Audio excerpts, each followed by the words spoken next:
Je voudrais tout d'abord vous faire partager une conviction de femme. Je m'excuse de le faire devant cette assemblée presque exclusivement composée d'hommes. On est en novembre 1974 à Paris. Une femme monte à la tribune de l'Assemblée nationale. Cheveux bruns, soigneusement ramenés en arrière, tailleur bleu impeccable. Elle a été nommée ministre de la Santé il y a à peine 6 mois. Aucune femme ne recourt de gaieté de cœur à l'avortement. Il suffit d'écouter les femmes. En ce 26 novembre, devant 482 députés hommes et seulement 8 femmes, elle présente un projet de loi qui va devenir historique. C'est toujours un drame. Cela restera toujours un drame. Ce discours va donner lieu quelques mois plus tard à la loi Veil, une loi actant la dépénalisation de l'avortement. Après des siècles de lutte pour obtenir le droit à l'éducation, le droit de vote ou encore la liberté à disposer de leur corps, dans de nombreux domaines, les femmes sont encore très loin d'être sur le même pied d'égalité que les hommes. Alors aujourd'hui les amis, je voulais vous raconter l'incroyable histoire de ces mouvements qui se sont battus pour l'égalité femmes-hommes, l'histoire de ces militantes qui n'ont reculé devant rien.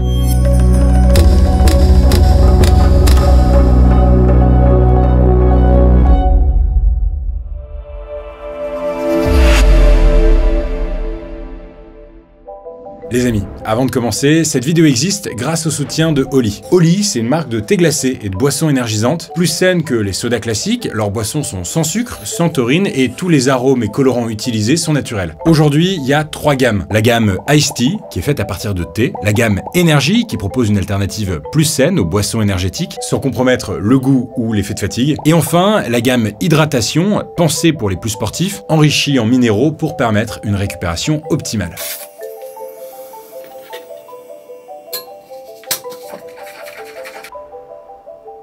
Perso, mon goût préféré, c'est celui-là. Mangue, fruit de la passion. Je précise quand même, c'est important, c'est à consommer avec modération. Pour être en bonne santé, c'est 5 fruits et légumes par jour et une activité physique régulière. En plus de ça, Oli, c'est la fin des canettes, puisque c'est vous qui préparez la boisson en mélangeant la poudre dans votre shaker. Il y a beaucoup moins d'emballage que les autres boissons du supermarché, et ça fait plaisir. Si vous voulez tester, je vous conseille les packs découvertes. C'est une box d'échantillons qui vous permet de tester la majorité des saveurs disponibles avant de trouver votre préféré. Avec ce code GASPAR5, vous aurez 5 € de réduction sur votre première commande. Et comme d'habitude, je vous laisse le lien en description pour que vous puissiez vous-même aller voir. Petit disclaimer avant de rentrer dans le vif du sujet, j'ai conscience que je suis un mec qui va faire une vidéo sur l'histoire du féminisme. Et je crois que c'est important qu'en tant qu'homme, qui est suivi par principalement des mecs, je puisse profiter de cette large audience que m'offre ma chaîne YouTube pour sensibiliser sur le sujet, raconter l'histoire de ces luttes. Ça me tient particulièrement à cœur, surtout en cette veille de Journée internationale des droits des femmes. Aussi, je prétends pas être un expert, l'objectif de cette vidéo c'est de vulgariser, de rendre accessible ce très vaste sujet. Je vous recommande aussi la lecture de ce super bouquin, Ne nous libérez pas, on s'en charge, qui nous a beaucoup aidé dans nos recherches. De toute façon, comme toujours, toutes les sources sont en description. Si vous êtes en désaccord, n'hésitez pas à vous plonger dedans et à ouvrir des débats dans les commentaires. Par ailleurs, cette vidéo aurait pu s'appeler La véritable histoire des féminismes, tellement il y a de courants. Mais aujourd'hui, je vais me concentrer sur les principaux mouvements avec un tropisme très français. Fin du disclaimer, bonne vidéo.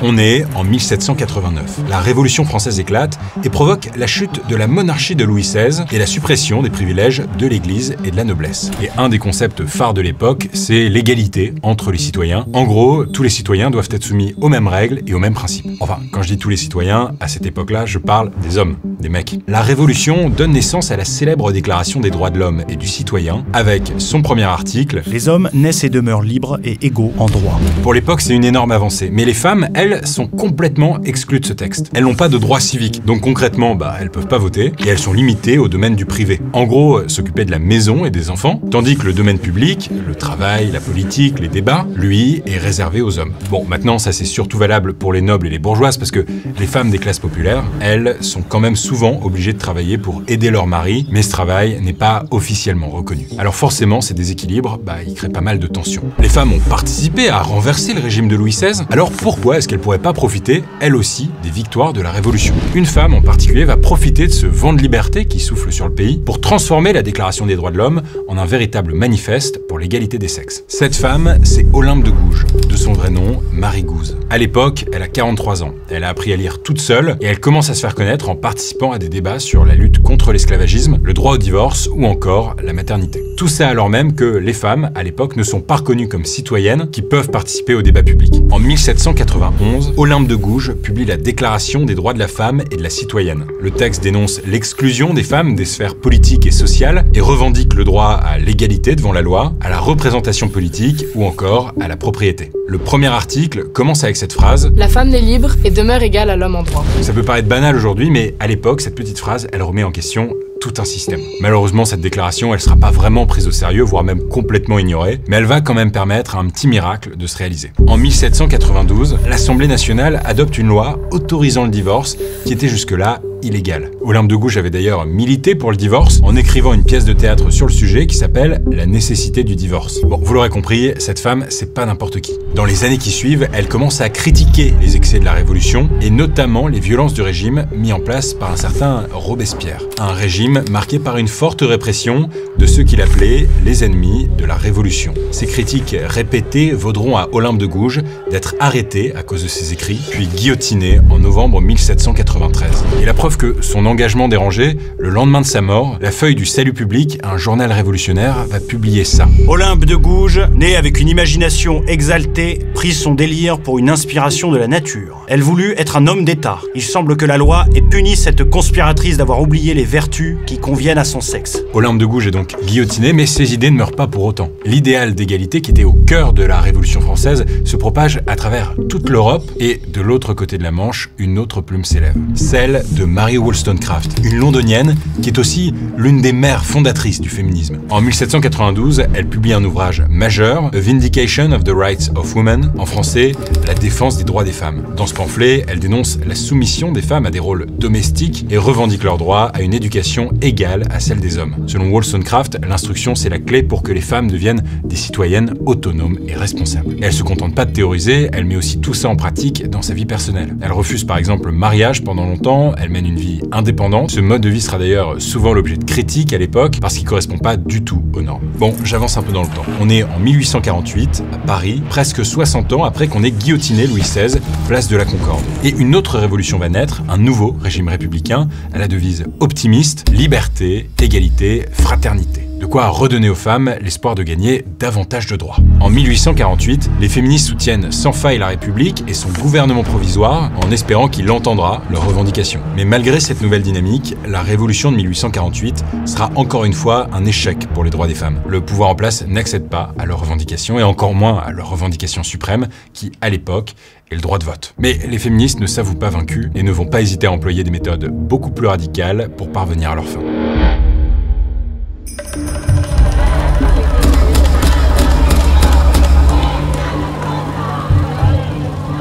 Avec la fin du 19e siècle, arrive ce qu'on appelle la première vague du féminisme. En fait, beaucoup d'historiens, d'historiennes, de chercheurs, de chercheuses parlent de 3 voire 4 vagues du féminisme. Et à chaque fois, les femmes conquièrent de nouveaux droits. Évidemment, ça veut pas dire qu'entre ces vagues, il s'est rien passé, mais si on utilise cette découpe par vague, c'est parce qu'elle marque de grandes avancées et de nouvelles dynamiques dans le féminisme. Dans les pas de Olympe de Gouges et de Mary Wollstonecraft, la première vague du féminisme lutte principalement pour les droits civiques et politiques des femmes, et notamment pour un droit, celui de voter. Plus largement, le mouvement veut inscrire l'égalité des sexes dans la loi. En gros, que les femmes aient, comme les hommes, le droit de travailler, de posséder des biens, de l'argent, etc. En gros, ce qui compte à l'époque, c'est changer la loi. Et parmi les militantes qui se battent pour le droit de vote des femmes à l'époque, il y a Hubertine Leclerc. Après s'être retrouvée orpheline à 13 ans, elle choisit rapidement la voie de l'engagement politique. C'est d'ailleurs la première à revendiquer ce terme de féministe. Parce que oui, à l'époque, être féministe, c'est pas foufou. Ceux qui utilisent le terme disent ça. Nous nous permettrons de répondre aux féministes que ce qu'ils disent là n'a aucun sens. La preuve qu'elle n'est pas aussi forte que l'homme, c'est qu'elle se plaint toujours de ce que l'homme est plus fort qu'elle. Un des premiers usages que le masculin a fait de sa force a été d'enfermer et de subordonner le plus possible le féminin dont il a besoin dans de certains cas, s'étant aperçu qu'il lui coûte cher à lui, masculin, quand ce féminin est en liberté. En 1876, Hubertine Leclerc rejoint le journal Le Droit des femmes, qui milite pour l'égalité civique et politique. Elle se bat de manière générale pour les droits civiques des femmes, le droit au divorce, le droit à l'éducation. Alors oui, vous vous souvenez peut-être que le droit au divorce avait été adopté en 1792, mais entre-temps, il a de nouveau été supprimé en 1816. Hubertine Leclerc comprend aussi l'importance de l'éducation. Elle écrit des articles pour encourager les femmes à s'instruire, en expliquant que l'émancipation intellectuelle, la liberté de penser, est le premier pas vers les libertés. Nous proclamons, comme vous, citoyens, le principe de l'égalité l'égalité humaine. Nous entendons par là non seulement l'égalité de tous les hommes entre eux, mais encore l'égalité des hommes et des femmes. Nous voulons, pour elles comme pour vous, l'instruction intégrale, les mêmes facilités de développement physique, moral, intellectuel, professionnel. Et pour se faire remarquer, Hubertine Auclert n'a pas peur des coups d'éclat. Par exemple, elle refuse de payer ses impôts parce que elle n'a pas le droit de vote. Je n'admets pas cette exclusion en masse des femmes qui n'ont été privées de leurs droits civiques par aucun jugement. En conséquence, je laisse aux hommes qui s'arrogent le privilège de gouverner, d'ordonner, de s'attribuer les budgets, le privilège de payer les impôts qu'ils votent et répartissent à leur gré. En 1885, elle organise la première manifestation purement féministe, place de la Bastille à Paris. Et régulièrement, quand Auclert a un peu de temps, elle se rend dans les cérémonies de mariage d'inconnus pour tenter d'interrompre leur mariage. Bon, mais tout ça, elle le fait surtout pour militer contre le Code civil, qui est un ensemble de lois qui a été adopté en 1804 par Napoléon Bonaparte. Parce qu'en fait, c'est ce Code civil qui rassemble toutes les inégalités. Regardez par exemple ici, article 213. Le mari doit protection à sa femme, la femme obéissance à son mari. Autrement dit, après avoir été dépendante de son père, la femme dépend maintenant de son mari. Les femmes restent ainsi d'éternels mineurs. Le Code civil leur interdit d'aller au lycée, de travailler ou même de voyager sans autorisation. Les seules femmes majeures sont les célibataires, les divorcées ou les veuves, mais ça reste très rare. Et même elles ont des droits limités. Mais ces interdictions, certaines femmes ne vont pas hésiter à les briser. En 1902, une femme va créer un petit scandale. Elle souhaite passer un concours pour devenir psychiatre. Cette femme, c'est Madeleine Pelletier. Elle vient d'une famille pauvre, avec des parents maraîchers. Elle s'est éduquée seule et a passé le bac en candidate libre dans l'espoir de devenir médecin. Et donc, en 1902, c'est la première femme à s'inscrire au concours pour devenir psychiatre. Mais problème, pour passer le concours, il faut disposer de droits politiques, c'est-à-dire pouvoir voter, ce à quoi elle n'a pas le droit puisque c'est une femme. Grâce au soutien du journal féministe La Fronde et de quelques membres du jury, elle finira par réussir à passer le concours et deviendra plus tard médecin généraliste. Côté politique, Madeleine Pelletier s'engage avec les socialistes et remet en question les normes imposées aux femmes en s'habillant comme un homme et en se coupant les cheveux pour se mettre au niveau de l'homme. Pelletier considère que toutes les autres féministes de l'époque sont trop lentes et pas assez radicales dans leur mode d'action, toutes sauf une qui trouve grâce à ses yeux une certaine Hubertine Auclert. Les deux femmes deviennent amies et c'est avec elle que Madeleine Pelletier va continuer le combat de manière plus radicale. Au début des années 1900, les deux Françaises suivent avec beaucoup d'attention ce qui se passe de l'autre côté de la Manche avec les suffragettes britanniques. C'est un mouvement qui est créé en 1903 au Royaume-Uni par la militante écrivaine Emmeline Pankhurst et qui essaye de se faire entendre grâce à la provocation et des actes forts. Elles vont jusqu'à interrompre des meetings politiques,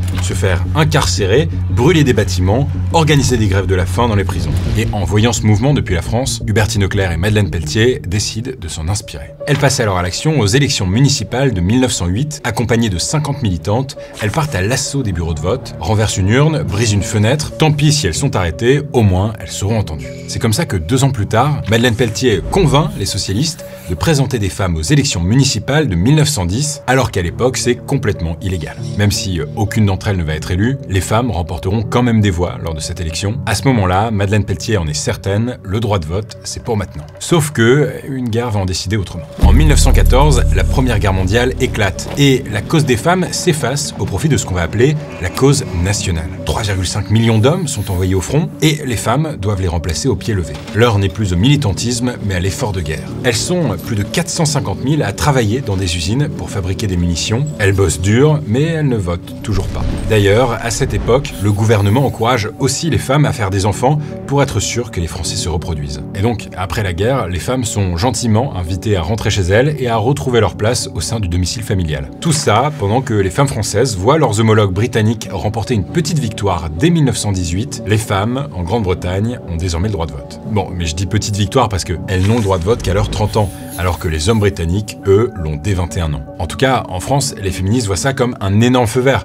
Après l'effort qu'elles ont fait pendant la guerre, comment on pourrait refuser aux femmes le droit de vote? C'est comme ça que le 20 mai 1919, la Chambre des députés, l'équivalent de notre Assemblée nationale aujourd'hui, vote en faveur du droit de vote des femmes. Sauf que la loi doit aussi être votée par le Sénat. Et alors, les sénateurs, ils vont la laisser traîner jusqu'en 1922, pour au final refuser ce droit de vote. Les années passent et les députés retentent leur chance, mais rien n'y fait. Le Sénat dit non, non et encore non. À ce moment-là, en Europe, la crise économique se fait sentir un peu partout. L'antisémitisme, la haine des juifs donc, et l'extrême droite monte dangereusement et porte notamment Adolf Hitler au pouvoir en Allemagne en 1933.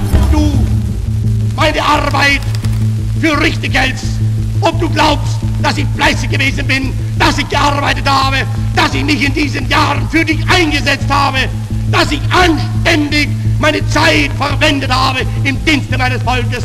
Gib du jetzt deine Stimme ab, wenn ja! Bref, les planètes semblent pas particulièrement alignées, mais en 1936, en France, un événement vient changer considérablement la donne. Le Front Populaire, une union de la gauche emmenée par le député socialiste Léon Blum, remporte les élections et une fois au gouvernement, Blum nomme ainsi 3 femmes secrétaires d'État. La même année, la Chambre des députés adopte pour la 6e fois la loi pour le droit de vote des femmes. Mais encore une fois, le Sénat s'en fout et n'inscrit même pas le texte à l'ordre du jour. Pour ne rien arranger, en 1939, la Seconde Guerre mondiale éclate. Le régime de Vichy collabore avec l'Allemagne nazie, organise la déportation des Juifs et supprime les libertés fondamentales des Français. Les femmes perdent aussi plusieurs de leurs droits. Elles ne peuvent quasiment plus travailler. Elles sont vues seulement comme des mères qui doivent assurer leur descendance et sont placées sous contrôle de leur mari. Ce n'est qu'à la fin de la guerre, après plus d'1 siècle et demi de lutte, qu'est adoptée le 21 avril 1944 l'ordonnance donnant aux femmes le droit de vote. C'est une immense victoire. 2 ans plus tard, le 27 octobre 1946, l'égalité entre les femmes et les hommes est même inscrite dans le préambule de la Constitution française. La loi garantit à la femme dans tous les domaines des droits égaux à ceux de l'homme.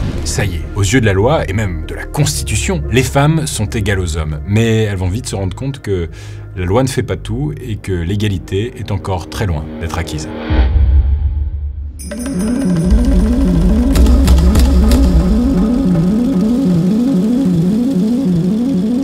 On est en 1945. La Seconde Guerre mondiale vient de s'achever et la France observe une explosion des naissances, c'est le fameux baby boom. Avec lui, réapparaît une figure que les féministes auraient préféré oublier, la ménagère. Et la télé est au rendez-vous pour en faire la pub. On est, clin d'œil, le secret, zébrasif. Regardez, un peu de zébrasif sur un chiffon et hop, toutes les taches s'en vont. Alors mesdames, vous savez ce qu'il vous reste à faire. Au travail. En plus des médias, l'État participe aussi fortement à encourager cette idée de femme domestique. Les aides versées par l'État aux familles qui ont des enfants à charge augmentent, et les congés maternité aussi. Bref, beaucoup de choses sont faites pour que les femmes restent à la maison et soient cantonnées à leur rôle de mère. La sexualité est taboue, les femmes n'ont toujours pas le droit de disposer de leur corps, l'avortement est encore interdit. Tout ça alors qu'il y a environ 120 000 avortements clandestins par an, dont certains pratiqués par Madeleine Pelletier dont je vous parlais tout à l'heure. Bien qu'elles aient obtenu le droit de vote, la réalité des femmes est encore très loin à cette époque de ce qu'imaginaient les premières féministes. Et en fait, c'est assez récurrent dans l'histoire des luttes sociales. Entre chaque grande avancée, il y a un retour de bâton. C'est dans ce contexte que paraît, en 1949,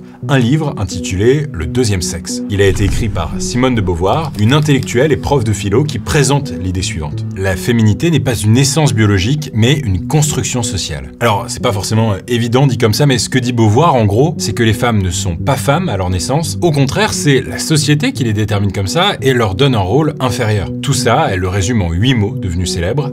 On ne naît pas femme, on le devient. Bon, mais au moment de sa sortie, ce bouquin, tout le monde passe un peu à côté et il n'est pas vraiment lu. C'est plus de 10 ans plus tard, dans les années 60, qu'il va revenir sur le devant de la scène avec la deuxième vague du féminisme. Les féministes de cette vague revendiquent une rupture avec leurs aînés. Si au début du XXe siècle, les féministes voulaient avoir les mêmes droits civiques que les hommes, à partir des années 60, elles revendiquent le droit à disposer de leur corps. Elles veulent mettre fin aux stéréotypes de genre, l'idée qu'une femme doit forcément faire la cuisine ou qu'un homme doit forcément savoir bricoler, et elles veulent obtenir l'égalité professionnelle. Ça empêche la femme d'être politisée, si on l'empêche de travailler. Parce que la vraie politique, c'est pas le bulletin de vote qui sert au contraire à maintenir la dépolitisation. Parce qu'on votera pour, mettons, le pouvoir personnel.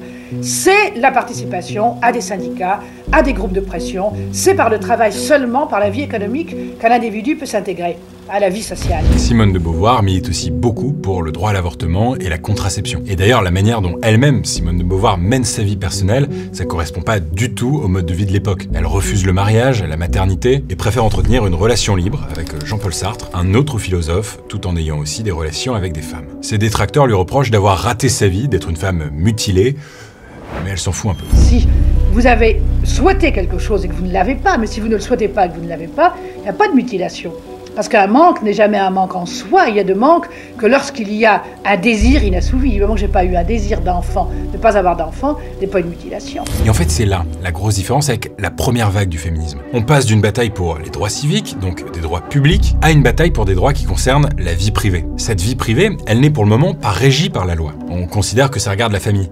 Mais dans la famille, à cette époque-là, c'est souvent l'homme qui prend les décisions. Et quand on en vient à des combats comme l'accès à la contraception ou à l'avortement, bah ça bloque. Parce que pour une femme, pouvoir contrôler si elle veut un enfant ou pas, quand est-ce qu'elle en veut un, c'est essentiel pour son intégration au monde du travail. Et puis, À l'époque, de nombreuses femmes meurent ou sont gravement blessées lors d'avortements clandestins. Alors bon, il y a quand même des progrès. En 1967, la contraception est autorisée. Oui, les Français veulent pouvoir choisir. La régulation des naissances, qui permet de choisir le moment où l'on veut avoir ses enfants, a fait son entrée en France par la loi de décembre 1967. Bon, mais il faut une ordonnance du médecin, il y a la pression sociale, donc entre la loi et la réalité, il y a comme un gouffre. Le 5 avril 1971, le magazine Le Nouvel Observateur publie une pétition avec ce titre. La liste des 343 Françaises qui ont le courage de signer le manifeste « Je me suis fait avorter ». Le texte appelle à la légalisation de l'avortement en mettant en avant les risques de l'avortement clandestin. Il est rédigé par Simone de Beauvoir et signé par 343 femmes. On l'appellera d'ailleurs le manifeste des 343 et on retrouve dans la liste des signataires Simone de Beauvoir bien sûr, mais aussi l'actrice Catherine Deneuve, l'écrivaine Marguerite Duras ou encore la cinéaste Agnès Varda. Le 20 novembre de la même année, une grande manif féministe est organisée par le mouvement de libération des femmes, le MLF, fondé un an plus tôt. Plus de 2000 femmes défilent dans les rues pour le droit à la contraception libre et gratuite et pour l'avortement, bref, pour la libération de leur corps. C'est la première grande manifestation féministe qui se tient à Paris depuis 1936. Environ 2000 femmes, souvent jeunes, quelquefois plus âgées, défilent de la République à la Nation à l'appel du MLF, le mouvement de libération de la femme. L'année suivante, on est en 1972, un procès a lieu au tribunal de Bobigny. Une jeune fille de 17 ans, Marie-Claire Chevalier, est jugée pour un avortement clandestin. Son avocate, une certaine Gisèle Halimi, réussira à l'innocenter en montrant l'injustice de la loi qui interdit l'avortement. Il est certain que ce jugement est à l'image même du désarroi des juges devant cette loi sur l'avortement. Je l'ai senti dans les attendus parce que Marie-Claire a déposé et a dit dans quelles conditions tout s'était passé pour elle et dans quelles conditions elle avait décidé son avortement.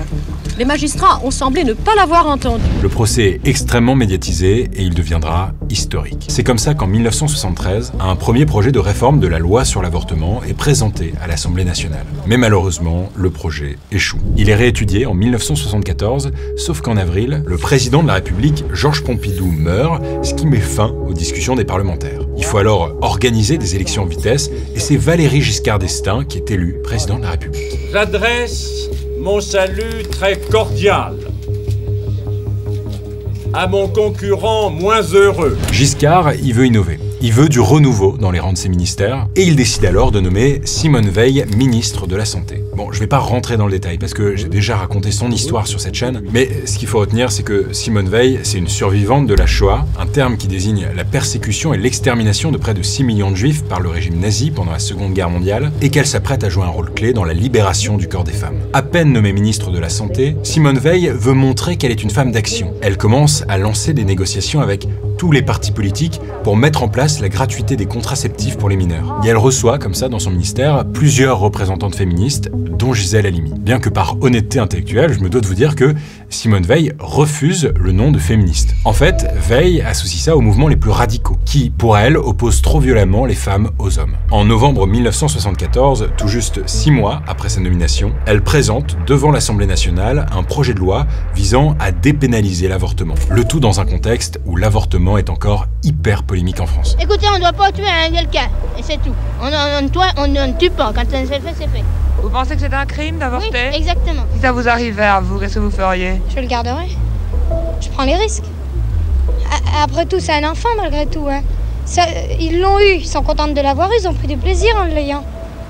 Pour moi, c'est honteux, celles qui veulent se faire avorter. À l'époque, Simone Veil doit faire des concessions pour obtenir un certain soutien au texte. C'est bien la femme qui aura le droit de décider de recourir à l'IVG. IVG pour interruption volontaire de grossesse, mais elle doit être en situation de détresse et avoir plusieurs entretiens préalables avec des médecins. Et à l'époque, l'IVG n'est pas remboursé par la sécurité sociale. Malgré les compromis, les débats sont houleux, d'autant plus que c'est une femme qui porte le projet de loi. Et il faut se rendre compte qu'en 1974, il n'y a que 8 femmes députées à l'Assemblée nationale sur 490 membres, et 7 femmes au Sénat sur 283 sénateurs. Je voudrais tout d'abord vous faire partager une conviction de femme. Je m'excuse de le faire devant cette assemblée presque exclusivement composée d'hommes. Aucune femme ne recourt de gaieté de cœur à l'avortement. Il suffit d'écouter les femmes. C'est toujours un drame.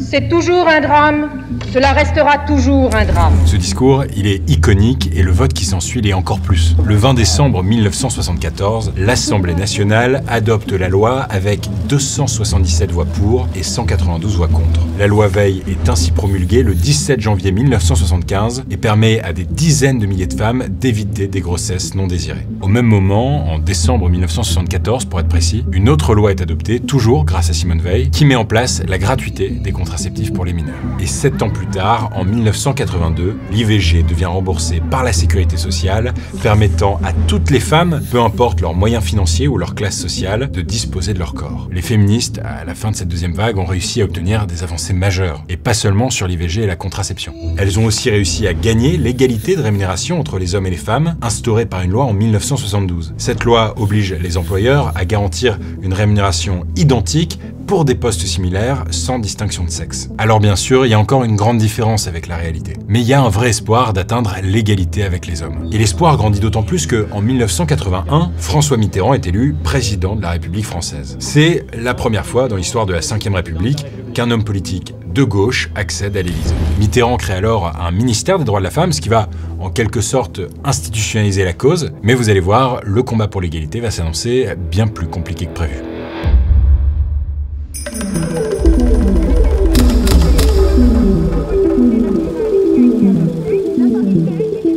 On est au début des années 90. Et grâce au combat des féministes, les femmes ont maintenant aussi bien des droits civiques que des droits relatifs à leur vie privée. Mais le combat contre le système pour les féministes n'est lui pas terminé. Et je parle de système parce que les femmes, en réalité, continuent de subir des inégalités, des discriminations. Par exemple, il y a une loi sur l'égalité de rémunération qui est passée, mais dans les faits, les femmes occupent encore toujours des jobs moins payés et plus de jobs à temps partiel que les hommes. En plus de ça, ce sont elles qui s'occupent majoritairement des tâches domestiques et statistiquement, elles subissent davantage de violences de la part des hommes. Et toutes ces inégalités paraissent justifiées par ce qu'on va appeler des stéréotypes de genre. En gros, les différences entre les hommes et les femmes seraient souvent considérées comme innées. Par exemple, les femmes seraient plus attirées par l'éducation de leurs enfants ou la cuisine, ou elles auraient moins de capacité à être des dirigeantes. Et c'est vraiment compliqué de combattre ces inégalités quand elles semblent à ce point-là ancrées chez une grande partie de la population. On parle de stéréotypes de genre et pas de sexe à ce moment-là, parce qu'il y a une différence entre les deux qui commence à émerger chez certains intellectuels. Ce qu'ils mettent en avant, c'est que le sexe fait référence aux différences biologiques qui existent entre l'homme et la femme.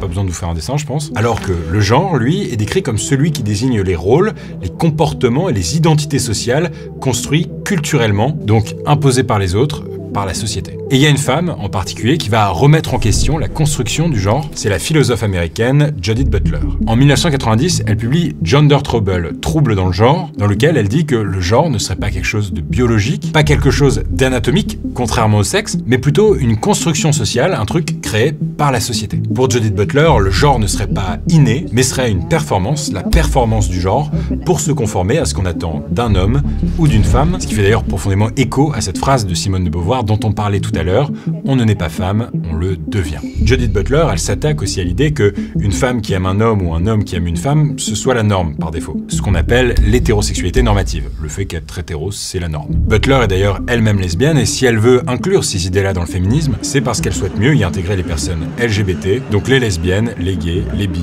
et les transgenres. D'ailleurs, je crois que c'est très important de dire que de nombreuses féministes ne se sentent pas représentées par les mouvements précédents. Elles critiquent des approches trop homogènes qui ignorent le fait que chaque femme a son parcours de vie avec son origine, sa sexualité et sa classe sociale par exemple. Les féministes se divisent alors dans plein de courants différents des uns des autres. C'est d'ailleurs en partie pour ça que le terme de troisième vague féministe est encore débattu en France. En tout cas, c'est dans ce contexte que certaines féministes se rendent compte que, pour l'instant, leur combat a été principalement incarné par, et donc pour, des femmes blanches et hétérosexuelles. C'est le cas de Kimberly Crenshaw, une juriste américaine engagée dans la lutte contre la discrimination raciale. Crenshaw, elle se pose la question suivante: comment représenter la situation des femmes noires qui sont, elles, au croisement de plusieurs discriminations? Le féminisme doit inclure une analyse de la race s'il espère exprimer les aspirations des femmes non blanches. Ni la politique de libération des Noirs, ni la théorie féministe ne peuvent ignorer les expériences intersectionnelles de ceux que ces mouvements considèrent comme leurs membres respectifs. À partir de sa réflexion, en 1991, Crenshaw va développer un concept qui va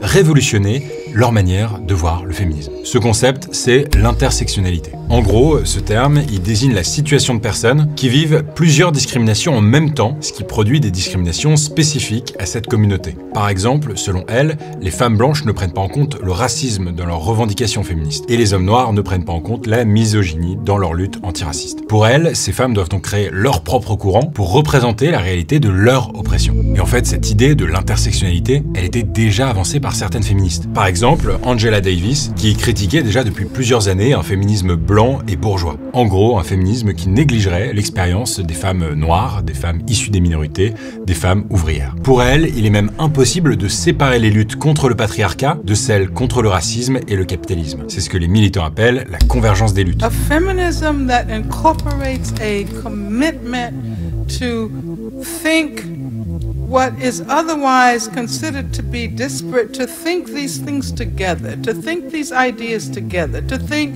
race and class and gender and sexuality not separately but together, to think about them as cross-cutting, as intersectional.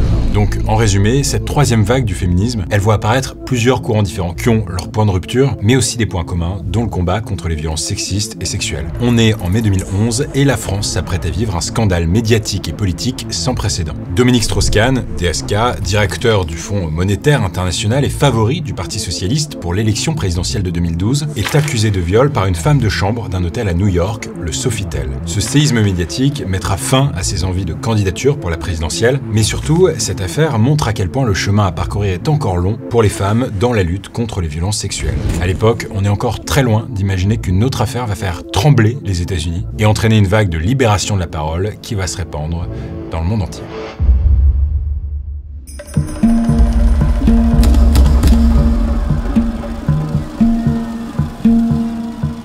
6 ans après l'affaire DSK, on est le 5 octobre 2017 et un séisme médiatique et politique est sur le point de s'abattre sur Hollywood. Après plusieurs semaines d'enquête, le New York Times publie une série de témoignages de femmes qui accusent le producteur américain Harvey Weinstein de harcèlement et d'agression sexuelle. Weinstein se met en retrait de sa société de production dans l'espoir de calmer le scandale, mais quelques jours plus tard, le magazine The New Yorker révèle lui aussi plusieurs agressions sexuelles. Les témoignages se multiplient contre Weinstein, mais aussi contre d'autres célébrités du cinéma, de la télévision, de la mode, en gros, du showbiz. Le 15 octobre 2017, l'actrice américaine Alyssa Milano tweet ça. Si vous avez été harcelé ou agressé sexuellement, écrivez « moi aussi » en réponse à ce tweet. Si toutes les femmes qui ont été harcelées ou agressées sexuellement écrivaient « moi aussi », on pourrait peut-être faire comprendre au monde l'ampleur du problème. MeToo, moi aussi. Alyssa Milano veut montrer que les violences sexistes et sexuelles sont bien plus courantes que l'on ne le pense, et ainsi libérer la parole des victimes. D'ailleurs, on le sait peu, mais le hashtag, il existait en fait déjà depuis 2007. Il a été créé par la militante Tarana Burke pour dénoncer les violences sexuelles. 10 ans plus tard, dans les 24 heures qui suivent le tweet d'Alyssa Milano, le hashtag est utilisé 500 000 fois sur Twitter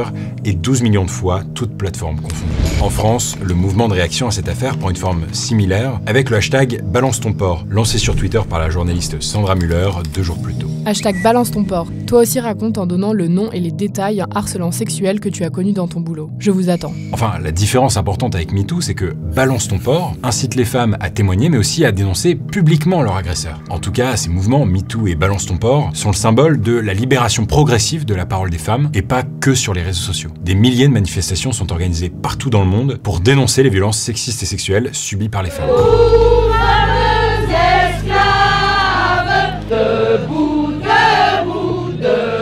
La parole, a priori, a l'air de vouloir se libérer, mais encore faut-il oser passer le pas de son histoire. En France, les cortèges MeToo vont faire résonner encore plus fort 2 rendez-vous annuels récurrents des féministes, la journée contre les violences faites aux femmes le 25 novembre et celle du 8 mars qui défend les droits des femmes à l'international. MeToo inspire de nombreuses femmes de tous les pays, donnant naissance à de nouveaux mouvements comme celui-là par exemple.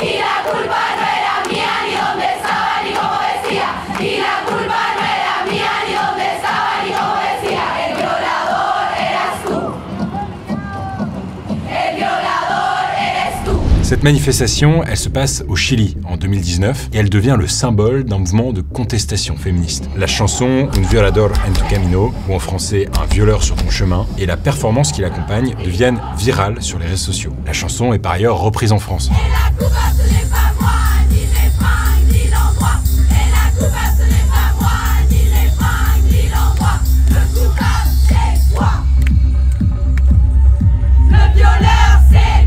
Ce mouvement, MeToo, contrairement aux autres hashtags, il va pas s'arrêter au bout de quelques semaines, mais perdurer au fil des années. 2 ans après son début, à l'automne 2019, l'actrice Adèle Haenel accuse le réalisateur Christophe Ruggia de l'avoir harcelé et agressé sexuellement de ses 12 à ses 15 ans. Lui, à l'époque, il en avait presque 40. Il a d'ailleurs été condamné à 4 ans de prison, dont 2 fermes en février 2025. Au même moment, le journal Le Parisien publie les révélations de la photographe Valentine Monnier, qui accuse le très célèbre réalisateur Roman Polanski de viol alors qu'elle avait 18 ans. Polanski est à ce moment-là déjà condamné pour rapports sexuels illégaux avec une mineure de 13 ans aux États-Unis et visé par un mandat d'arrêt international. Il a fui les États-Unis en 1978, donc depuis plus de 40 ans. Et pourtant, en février 2020, malgré le hashtag boycott Polanski et des manifestations organisées devant les cinémas, Roman Polanski est nommé dans 12 catégories à la cérémonie des Césars pour un film qui, paradoxalement, s'appelle J'accuse. Alors Polanski viendra pas à la cérémonie, mais Adèle Haenel, elle, est bien présente. Et au moment où il est annoncé que Polanski remporte le César de la meilleure réalisation,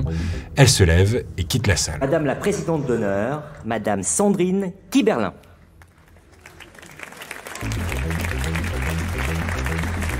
La vidéo devient virale, fait l'objet d'une tribune de l'autrice Virginie Despentes dans Libération, dont le titre « On se lève et on se barre » sera très largement repris. Notamment avec l'arrivée des réseaux sociaux, MeToo a permis de mettre en lumière des tas d'autres problématiques liées aux violences sexistes et sexuelles. Je pense par exemple à l'apparition du terme de féminicide pour parler des homicides à l'encontre des femmes. Plus récemment, en 2024, le procès de Gisèle Pelicot, qui a été droguée par son propre mari et violée à son insu pendant plusieurs années par des dizaines d'hommes différents, a choqué le monde entier, à la fois par l'ampleur de l'affaire, mais aussi peut-être surtout parce qu'elle a permis de déconstruire le profil type des agresseurs, souvent des monsieur tout le monde, très proches de leurs victimes. Ce qui est certain, c'est que même si aujourd'hui on n'a pas le recul pour mesurer l'ampleur de ce mouvement MeToo, il a certainement transformé en profondeur notre société. L'histoire du féminisme, c'est l'histoire de combats politiques, de victoires historiques, mais aussi, parfois, de retours en arrière et de déceptions. C'est l'histoire de femmes qui se sont battues sans relâche pour faire avancer le combat, de celles qu'on connaît, Olympe de Gouges, Simone Veil, Adèle Haenel, mais aussi de celles qu'on ne connaît pas, les militantes, anonymes, les figures oubliées. C'est l'histoire d'une lutte, de persévérance, d'union féminine, mais c'est aussi et surtout une histoire qui continue de s'écrire chaque jour pour protéger les droits acquis et faire avancer l'égalité. Les amis, merci d'avoir regardé cette vidéo, j'espère qu'elle vous a plu. N'oubliez pas de vous abonner à ma chaîne YouTube, c'est encore le meilleur moyen de soutenir mon travail et celui de mon équipe. Au quotidien, je vous donne rendez-vous sur Instagram, et si cette histoire vous a plu, je pense que vous kifferez aussi l'histoire du droit à l'avortement, juste ici, qui détaille beaucoup plus ce sujet que j'ai pu aborder dans cette vidéo, ou cette vidéo qui revient intégralement sur l'affaire MeToo.